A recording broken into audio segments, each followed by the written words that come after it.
علیکم ورحمۃ اللہ وبرکاتہ۔ جی محترم بھائی نے لکھا جی 2 حدیثوں کے بارے تحقیق چاہیے۔ نمبر 1، جہاد اصغر سے جہاد اکبر کی طرف لوٹ کر آئے ہو۔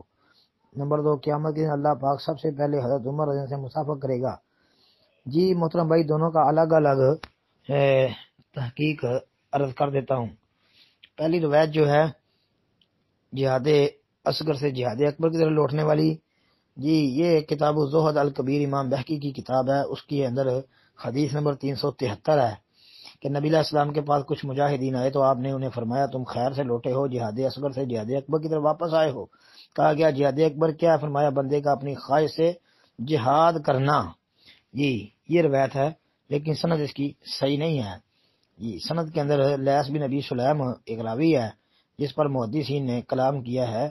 جمہور اہل علم جو ہے اس کو ضعیف الحدیث قرار دیتے ہیں، اور یہ لیث بن ابی سلیم تدلیس بھی کرتا ہے، یعنی مدلس راوی ہے۔ اور پھر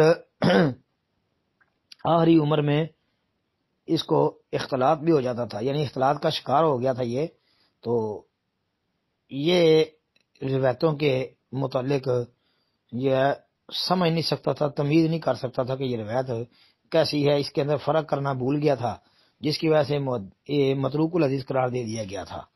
اور یہ مدلس بھی ہے اور سند میں صیغہ ان سے بھی بیان کر رہا ہے، یعنی تدلیس بھی کر رہا ہے۔ جی اور اسی طرح تاریخ بغداد جلد 13 صفحہ 523 اور 24 پر بھی اس کی ایک سند آتی ہے، اس میں لیث کے علاوہ یحییٰ بن علا الرازی بجلی راوی ہے ایک، جی اس کے اوپر محدثین نے سخت جرح کر رکھی ہے۔ امام نسائی وغیرہ کے نزدیک وہ متروک الحدیث ہے۔ بعض نے اس کو حدیثیں وضع کرنے کی وجہ سے چھوڑ بھی دیا تھا کہ یہ حدیثیں وضع کرنے والا آدمی ہے، جی اور تقریب میں یہی اس کے اوپر جرح ہے کہ یہ حدیثیں وضع کرنے والا تھا۔ ہاں تو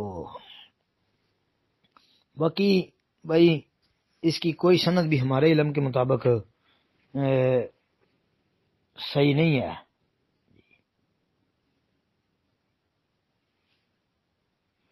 لہذا یہ روایت بھائی باطل ہی نظر آتی ہے، مردود ہی نظر آتی ہے، اس کی کوئی سند بھی صحیح نہیں ہے جی۔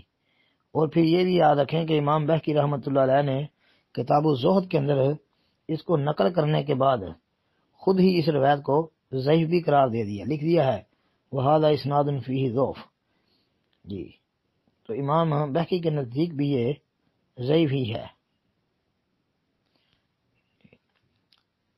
السلام علیکم ورحمۃ اللہ وبرکاتہ۔